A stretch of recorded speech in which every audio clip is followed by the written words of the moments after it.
Guys, I told you that the best result that Chelsea can get at the Etihad, I said a draw, and guess what? It came in as a draw. And guess who were the favorites? I had really chosen Man City as the favorites, but it all went down to see to it that this game ended in a draw. Welcome to the Rokani Media Football. How are you guys and where are you watching us from? I go by the names of Rokani David. Smash the like button, comment and share.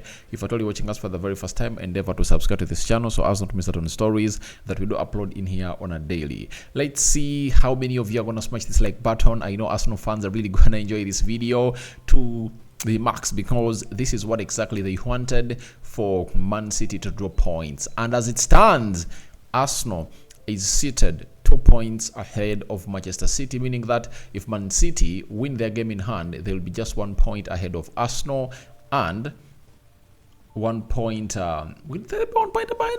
Will they be 1 point behind Arsenal?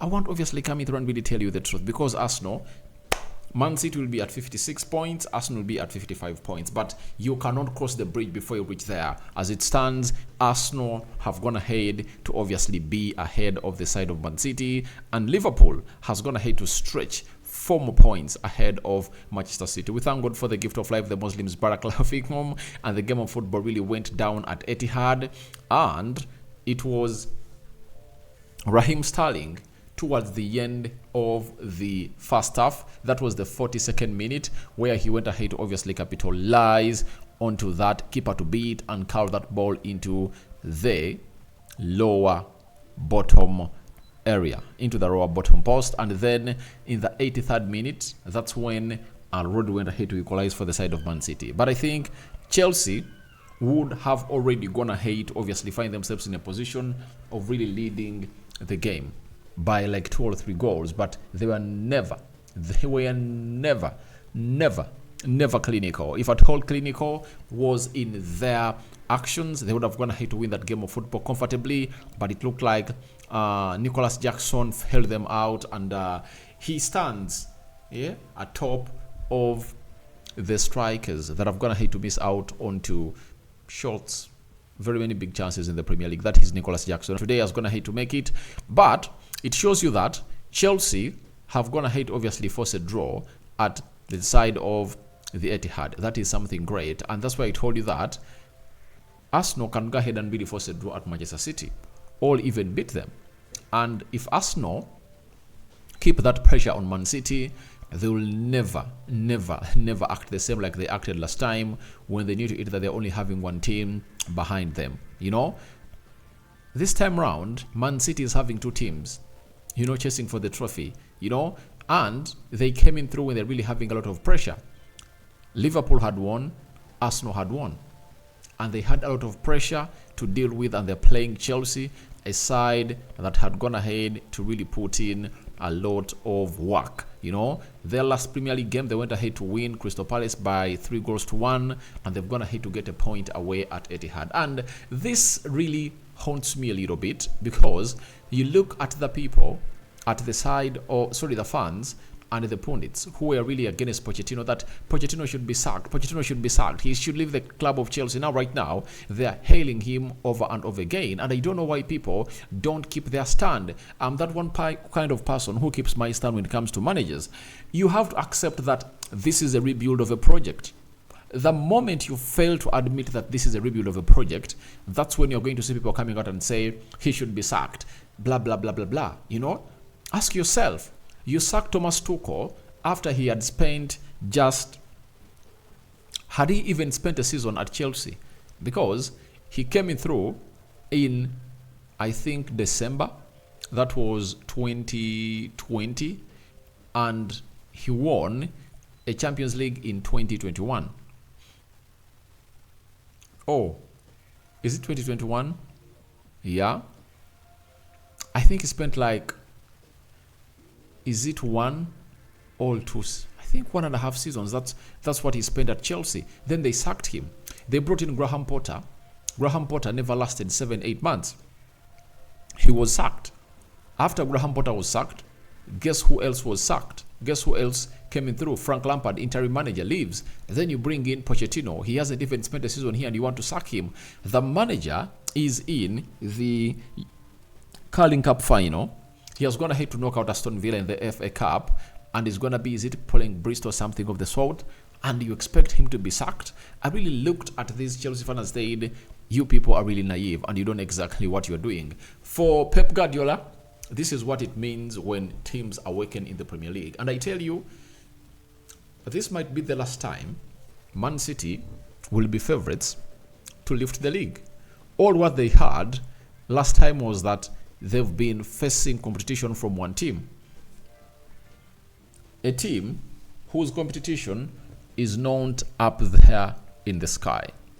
But this time around, they're having teams that are having pedigree. Arsenal, Liverpool, and trust me, next season, Chelsea and Man United might join the queue. When they join the queue, that means a lot of pressure. Do you know what it means when you're having 5 teams competing for the trophy?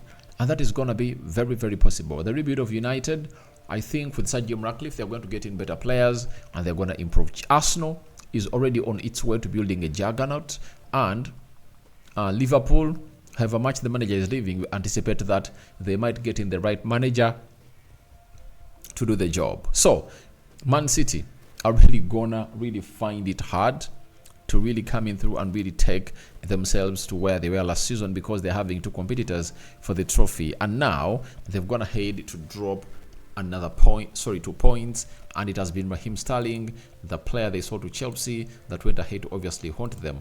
When we go to the stats, they were as follows: 31 shots by Man City. It shows you how much they dominated the game. 9 shots by Chelsea. 5 shots on target by Man City.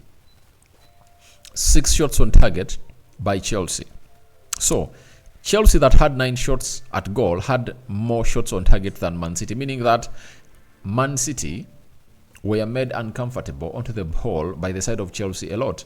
71% ball possession by Man City, 29% ball possession by Chelsea. This is what I talked about in the preview yesterday, that if Chelsea is to go and really get a point down at the side of Man City, they have to respect them. You know, they have to do what they never did when they're playing against Liverpool. Liverpool beat them by 4-1. They never respected the side. They never packed the bus. But at Man City, they packed the bus, hit them on the break, and really got close to 3-4 chances of scoring goals, but they only happened to score 1.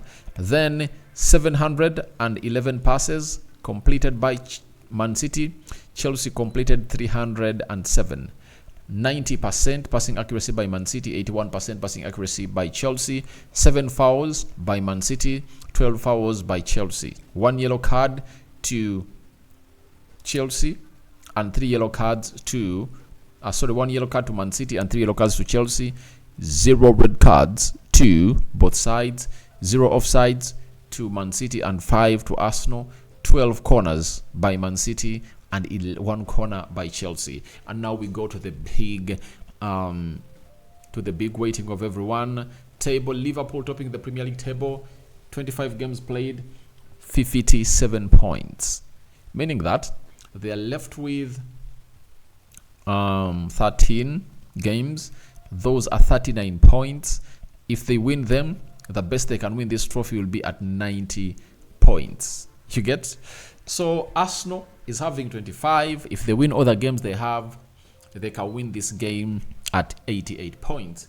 Man City, they're left with 14 games. Those are 42 points left, meaning that they can win this trophy at 95. Is it 95? Because 14 times 3,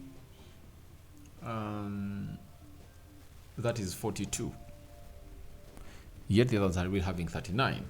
Aston Villa 49 points, Tottenham 47, Man United 41. I told you that Man United, if they win their game today against Luton Town, they close down onto Tottenham Hotspur, and they would have gone ahead to reduce these points to 3 points only. That is it. So Arsenal are having 55, Man City are having 53, and the game in hand that Man City has to play, they have to play it at home when they are hosting Brentford, and we don't know what is really going to happen. So that's what will happen in that beginning of football. But Arsenal are the most excited and Liverpool out of this fixture, and they're really excited that this team is going to hit to draw points. When you look at their next fixtures, let's go to the Premier League fixtures and see what teams are really going to play. And I think there is one more game left to play for Chelsea before they play into the final of the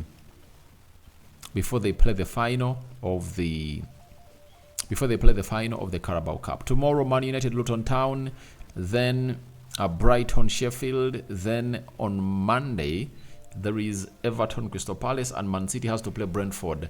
Their game in hand on 20th. That is on Tuesday. Then we go to the next match day. That is match day 26. Liverpool hosting Luton Town. Chelsea and Tottenham Hotspur has been postponed. What does it mean? So, you mean the FA Cup tie? Sorry, the Carabao Cup final. When is it going to be played? Carabao Cup.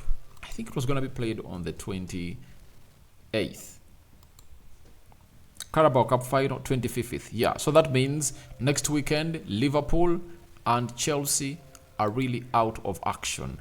You know, Liverpool and Chelsea are really out of action. That's why Liverpool is going to play on the 21st. That's going to be on Wednesday.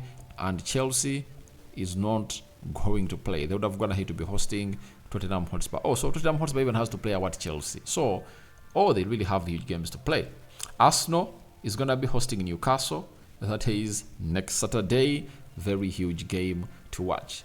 And Man United are going to be hosting Fulham. So, if Arsenal continue to go on their winning run, no one is really going to stop them from obviously doing exactly what they want to do. So, who is my man of the match? I've seen people giving to Disasi, but I think for me, Kyle Palmer, his composure has gone ahead to obviously show what's the name of the coach of